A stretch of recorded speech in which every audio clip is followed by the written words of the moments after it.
नीयत पूरी तरह डोल गई। उसने एक बहुत बड़ा हिस्सा अपने पास छुपा लिया और एक छोटी सी रकम जाकर आलमजेब को दी। क्या है ये? बाकी का पैसा कहाँ है दाऊद? आलमजेब ने सवाल किया। दाऊद ने जवाब दिया, भाई वो लोग इससे ज्यादा का इंतजाम नहीं कर पाए। पुलिस और कस्टम का भी भारी लफड़ा हो सकता था, इसलिए जो मिला मैं ले आया।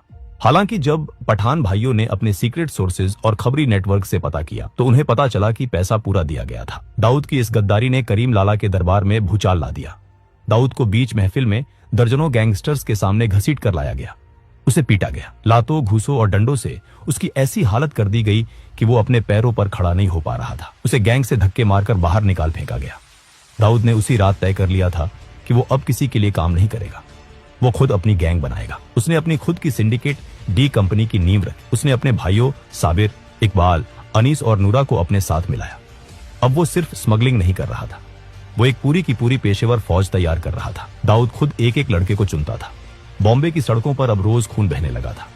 दाऊद गैंग और पठान गैंग के बीच की दुश्मनी अब नासूर बन चुकी थी। अंडरवर्ल्ड के पुराने डॉन जैसे हाजी मस्तान और यूसुफ पटेल समझ चुके थे कि अब हवा का रुख बदल रहा है।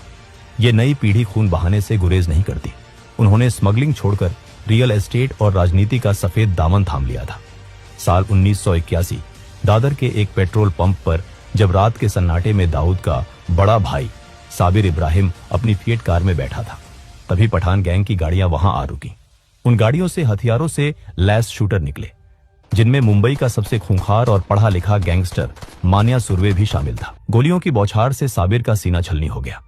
कार के शीशे चकनाचूर हो गए और साबिर की लाश खून के तालाब में डूब गई। उसी रात दाऊद पर भी उसके घर के पास एक जानलेवा हमला हुआ, लेकिन किस्मत ने उसे बाल बाल बचा लिया। जब दाऊद अस्पताल पहुंचा और उसने अपने बड़े भाई साबिर की खून से लथपथ ठंडी लाश देखी तो उसके अंदर का बचा खुचा इंसान